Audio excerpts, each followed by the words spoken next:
اب سوال یہ ہے کہ معیار کیوں کر متعین ہوتا ہے؟ شہنشاہی یا جاگیرداری معاشرے میں کلام الملوک کو افصح الکلام سمجھا گیا ہے۔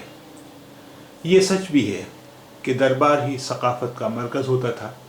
بادشاہ اپنے عہد کے علماء، شعراء اور اہل کمال کی صحبت بھی اٹھاتے تھے، اور الناس علی دین ملوکہم کے مصداق سب انہی کی طرف دیکھتے تھے، جیسے کہ پچھلے دور میں گورا شاہی اردو کا بھی ایک رعب رہا ہے۔ انگریزی میں بھی فصیح زبان کے لیے کنگز انگلش کی اصطلاح مقرر ہے۔ دلی میں واقعتاً لال قلعے والوں کی زبان عوام الناس کے لیے قابل صنعت تھی۔ میں نے ان کی خراب و خستہ آل اولاد میں سے بھی جن جن کو دیکھا، ان کی بول چال کو کھرا پایا۔ خود ذوق کی زبان فصاحت میں بہادر شاہ کی زبان کو نہیں پہنچتی۔ ذوق کے ہاں محاورہ بندی قدم قدم پر چونکاتی بلکہ کھٹکتی ہے۔ شعر میں محاورے باندھنا اور زباندانی کی دھاک بٹھانا ظفر کا مذاق فصاحت نہیں تھا، بس ایک بے ساختگی اور مخصوص لہجہ ہے۔ دیکھیے ہنگامہ 1857 کی پیش گوئی کس طرح کرتے ہیں کہ ترغیب اقدام نہیں تو ایک وجدانی پیش گوئی ضرور تھی۔ کشتہ قامت جتنے ہیں اس کے آپس میں سب مل جل کر، کشتہ قامت جتنے ہیں اس کے آپس میں سب مل جل کر دیں اگر ایک حشر بپا، کیا اچھا ہو کیا اچھا ہو۔ یہ جو پڑا ہے پردہ غفلت اپنی دید و دل پہ ظفر، کوئی اگر اس پردے کو اٹھا، کوئی اگر دے اس کو اٹھا، کیا اچھا ہو کیا اچھا ہو۔ نہ بدخواہوں سے ہوگا کچھ، نہ ہوگا خیر خواہوں سے، جو کچھ تقدیر کی اپنی ہے گردش ہونے والی ہے۔ ان کے جد امجد شاہ عالم آفتاب کی داستان عجائب القصص اور دیوان نادرات شاہی میں بھی اسی طرح بے کھوٹ فصاحت ملتی ہے، جس میں زباندانی کی نمائش نہیں۔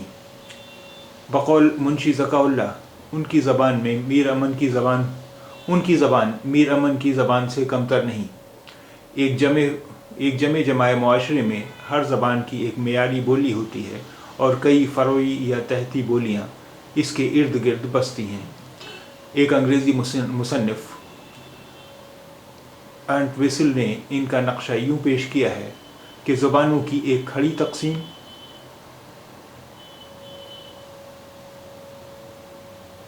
ہوتی ہے اور ایک پڑی تقسیم۔ ڈیلیکیٹ افقی یا پڑی تقسیم میں آتے ہیں۔ ان کا اختلاف جغرافیائی یا مقامی ہوتا ہے۔ کھڑی یا عمودی تقسیم طبقہ واری ہوتی ہے۔ میں اس تقسیم سے متفق نہیں ہوں۔ ادبی زبان ان کو اس طرح عام بول چال اور روزمرہ سے الگ کرنا ایک بے تکی اور فرسودہ سی بات ہے، لیکن دراصل معیار کا پورا مسئلہ ہی نئے سرے سے غور و فکر کا محتاج ہے۔ اتنی بات تو درست ہے کہ ہر بڑی زبان میں کچھ علاقائی تنوع ہوتا ہے۔ علاوہ ازیں مختلف انسانی گروہ اپنے اپنے پیشے، تربیت، ماحول اور مذاق کے لحاظ سے کسی قدر مختلف لسانی رجحانات رکھتے ہیں۔ حساس کان نہ صرف مقامی لہجے اور محاورے کو پہچان جاتے ہیں، بلکہ مختلف پیشوں، حرفوں، طبقوں، محلوں، گھرانوں تک کی بولی کو تاڑ لیتے ہیں۔ دلی میں لوگوں کے کان بتا دیتے تھے کہ یہ لہجہ جامع مسجد کے آس پاس کا نہیں، حویلی حسام الدین حیدر کا ہے، یا یہ لفظ تو مسلمانوں کے منہ کا نہیں، نیل کے کٹرے میں کسی ہندو لالا کی زبان سے سنا جا سکتا ہے۔ عموماً طبقہ اعلیٰ کی زبان مستند سمجھی جاتی ہے، لیکن یہ بھی ایک عجیب حقیقت ہے کہ معیار ہمیشہ اوپر سے مسلط نہیں ہوتا، بلکہ نیچے سے ابھر کر آتا ہے۔ البتہ اوپر کا طبقہ معیار کا پاسبان بن جاتا ہے۔ جو کچھ عوام بولتے ہیں وہ رفتہ رفتہ خواص بھی قبول کر لیتے ہیں، خصوصاً ایک ترقی پذیر معاشرے میں جہاں نچلا طبقہ اوپر ابھر کر آتا ہے۔ یہ عمل اور بھی تیزی سے ہوگا۔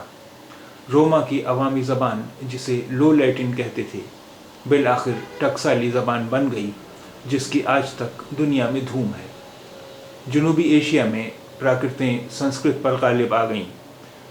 عربی فارسی سنسکرت الفاظ کے معنی اور تلفظ وغیرہ میں